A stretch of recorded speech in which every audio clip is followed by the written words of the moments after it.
Mr. Customer. I thought I would invite you into my home office, because this is where we work now. I'm wearing my home office uniform, and I have my home office all set up for a successful work day at home. But the last time you and I talked, you mentioned to me that you guys do some concrete work at the job site.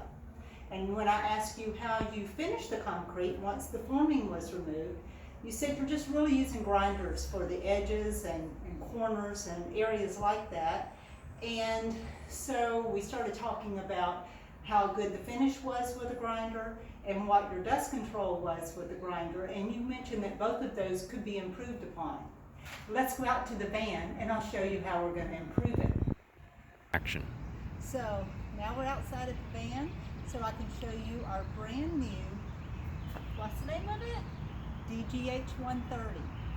It's a grinder and finishing tool for concrete. So we are going to take the tool out of the case.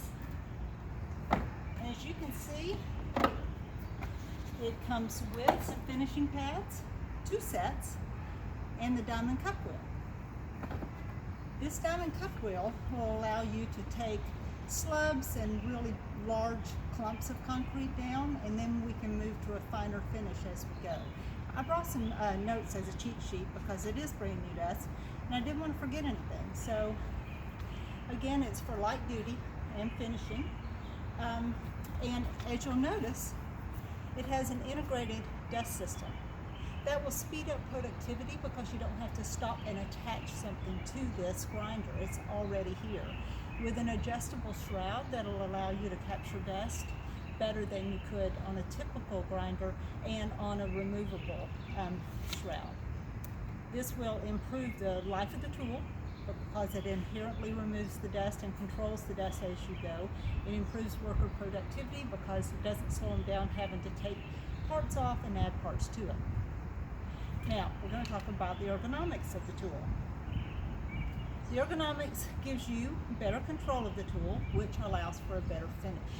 That's the overall goal, right? To get a better finish. You mentioned that you would like better control over that. Better ergonomics also adds life to the cup wheel and to the finishing pads because it allows you to keep the tool flatter and get an even wear on all of those insert parts.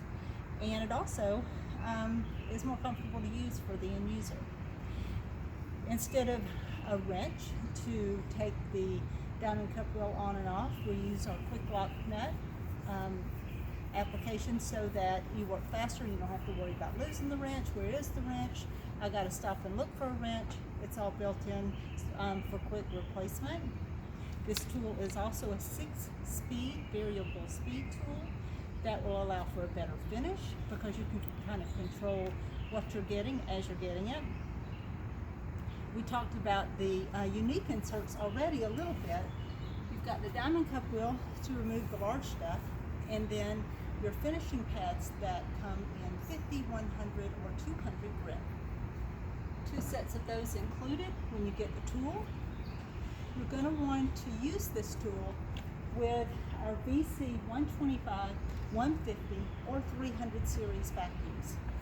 We don't recommend using it with our VC 75. It just doesn't have the power to pull the dust away from the grinder like our bigger ones do. Now today we're going to do a virtual demo because this van I inherited recently along with the tools that were in it, and I don't have a hose for that vacuum. Ordered one today, so I will have one soon, but today I don't have that hose. So we're going to pretend. Plug in the vacuum, take the hose, plug it into the vacuum, plug it into the DGH 130. I'm going to say that wrong every time. And with your options as for your inserts on the tool, you can decide when you put the tool on the concrete, are you removing slabs or are you working down to a fine finish? I know that you told me that you have several folks out in the field doing this type of work. So for about $45 a month on your fleet program for this entire application tool, and about $35 a month for the vacuum, how many of these would you like to